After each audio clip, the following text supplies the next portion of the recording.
this like this. Yeah, so even what you just said, Marty, you know, it's like all these dates are floating around and all these deadlines and what's due and what's the goal, et cetera. So if we can have some. So you draw some of the table that'll show it.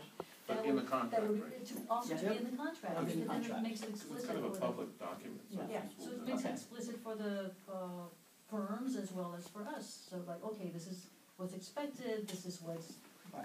feasible, essentially expectations. Okay.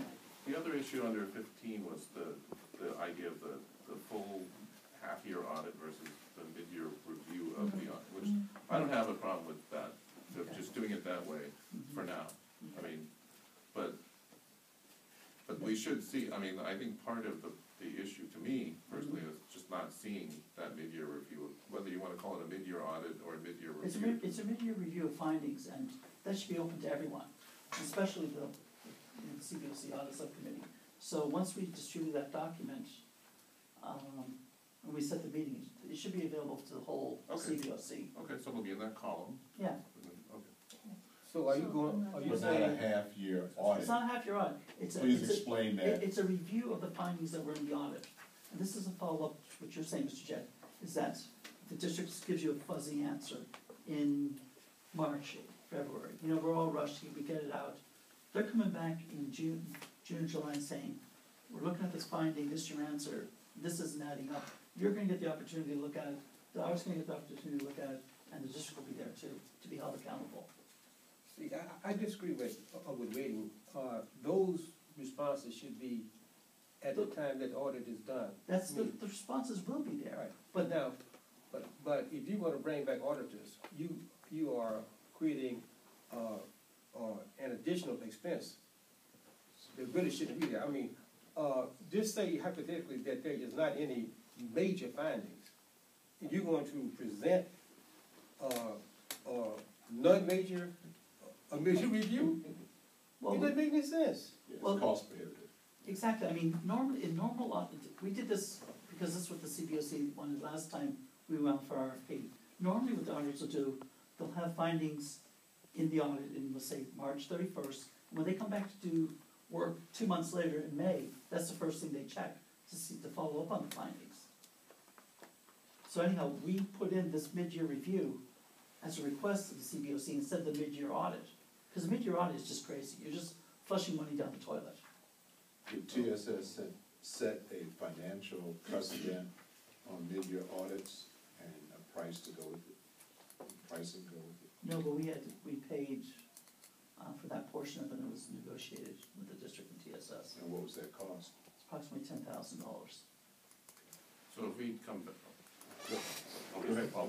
John. Thank you. No, this is kind of a broader question, because I'm still not done with the 16, a couple of the things that happened. Most of these items you say are doable, you're agreeing to, on behalf of the district. So, to me, this translates to more time on the part of the auditors, and that translates to more cost. Is that all of these things that That's you're correct. agreeing That's to correct. Yes. will end up costing us something? Yes.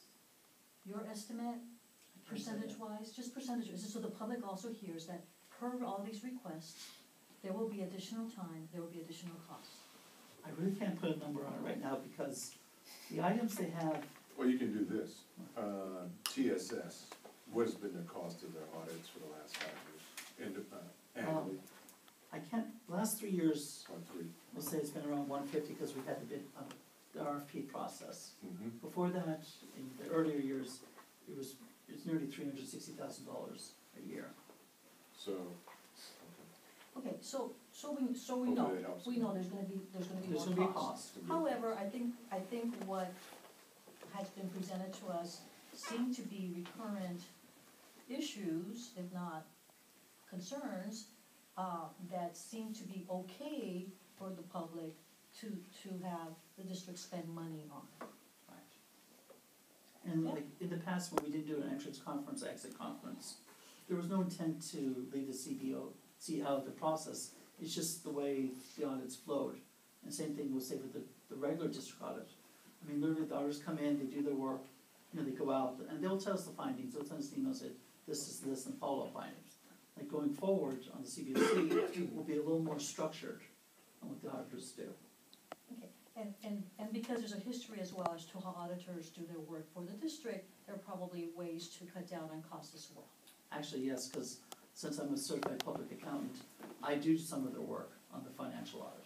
I audit our schools' attendance at like 9 out of 10 elementaries in those schools, high schools, Okay. and they give us a discount for that. Okay, without knowing the finite number as to what all of these enhancements will do to the contract, we take away that there's going to be an increase in the contract, even though the RFP has gone out, even though there has been selection of an auditor. Right.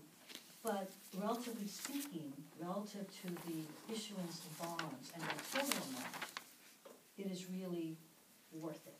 It is really, is what the public is wanting to have done. And that's one of the first things I learned too when I came over to the bond. I was much more a cost type person, like why are we spending X dollars? But then, like you said, when you look at our program is so big, we have to keep the trust of the public. It's worth a little bit of extra money we do spend. Okay, thank you. So a couple other things, if I may. Yeah. Number 16, the reason we cannot, or is not doable, feasible, agreeable, because historically there is no archiving of documents Well, and no, not I mean, available. Those Please audits, tell me. those audits are out there, but you can't ask another firm to come in and comment. Like, if they look at their findings, they need to do their own work to see what was going on. And this is like, 8, 10 years ago, will they be able to get those documents? They have to go back and re-perform the work. Mhm. For last year, for 2013, they can get Total School Solutions work papers, look at those, compare what they were doing this year, and they can look back that 1 year as part of their audit this Okay, year. So the real reason is it would be doubling up or tripling up the work. Yes, Okay. every year would be like doing a new audit. Thank you. Okay, and then number 21. To make her point, in terms of cost prohibitive, it would be pretty much $1 million cost to go back. No, let me. I've done half this stuff already. As a matter of fact, you asked the auditors, you asked TS, to do that, at the last meeting we had. But I have a different idea of what it And is. I've gone through and I've got, More of I got 50% of it done. Well, before you go on to your next item, can I Okay, just thank inter- you. Thanks, Charles. but then you go to But your are you next clear, item. but the chair has a question. Oh, Norma, sure. is she clear as to whether or not it is cost prohibitive based on going back over archival documents and performing an audit on those documents and the product that would be delivered, its usage and benefit, not only to the district but to the public, the citizens at large, is going to be clearly explainable on the face of it. That's what I'm hearing.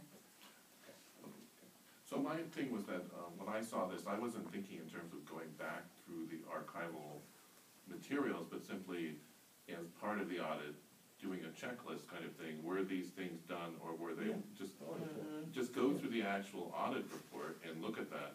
And that's something we could do, but why not have the auditor do that legwork for us and have it as an item in there? So at that kind of superficial level, I mean, relatively superficial level, where you're not redoing the audit, I don't see how it would be any more costly than the other things. Is it just that They you can't think do that. they just don't do that? No, it's not that. No firm would have enough liability coverage for the amount they'd have to pay in a lawsuit, because you can't go back and make statements about work that was done 10 years ago without re-performing the work. You can't say they did it, they didn't do it. You have to go back and do the Okay, work. okay, that's a good answer. Okay, thank you for understanding that. I And agree also, with We could do that. well, and, I agree with you on that. Good. But the legal liability. Oh, I'll take that. Yeah. Good. Camera?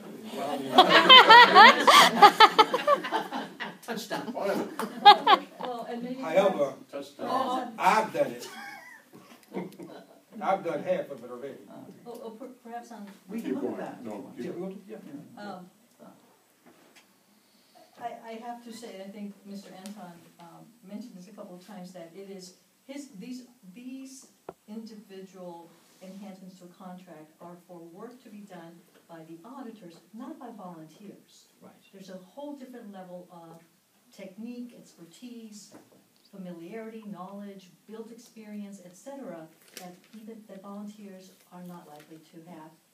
And so thank you for those comments, because it is a requirement of professionals who are immediately, directly involved in the work. So my other is